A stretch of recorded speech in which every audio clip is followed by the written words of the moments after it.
Love you. Let's go, Jen. Nice shirt.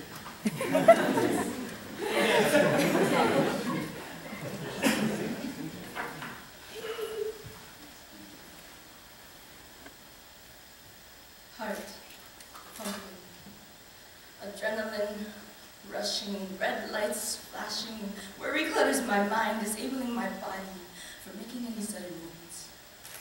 For a time frame of 4 hours, I watched as my grandmother struggled in the same bed her husband fought for his last breath. I was unaware that an earthquake had struck her very core, sending aftershocks within her body as she was living a tragedy that Mother Nature had gifted her with. And every wave after wretched wave, I watched as the tears streamed down her face, screaming at me to help her, but I heard no sounds leaving her lips that night. I can remember the days when my grandmother still had the ability to speak to me. I can almost remember the same words she'd tell me constantly after whining about life's natural disasters. Don't worry, be happy. She uses these words to trickle down my anger, allowing me to cope with this chaotic world. I question how she's been able to live for almost 90% of a century. I haven't really thought about it till now, but I've been wondering why she's still fighting. Every day she's being forced to lay on her deathbed when all she wants to do is live the life she once had with her husband, with her oldest son, and with her granddaughter, my mother's first child. After losing them all, she tells me that she doesn't want to live any longer than they did. My sister did. My uncle and my grandpa and grandma. I'm sorry for not helping to prevent this earthquake from happening inside of me.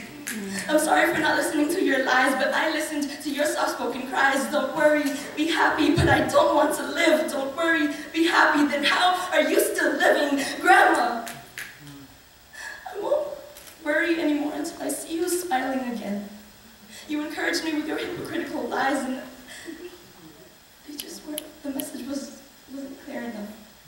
I know that my eyesight isn't 20/20, but I'm still capable of searching past your unspoken secrets. Your unpredictable seizures have allowed you to be as still as a tree swaying to the rhythm of a windstorm. You kept your roots strong, locking them onto the soil, protecting yourself from ever losing the life you still have yet to restore. Life to you is more than just the mourning of death. It's a flower blooming in the middle of winter, knowing that spring is too far from living.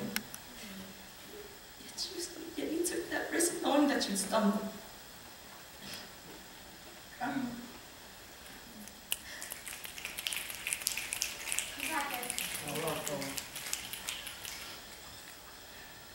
You left your worries aside, putting on the smile I miss seeing every day.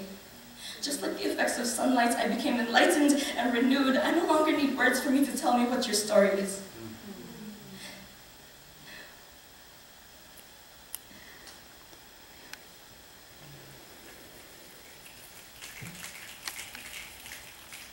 You've already served your purpose here long enough, so there's no need for you to keep competing with the darkness.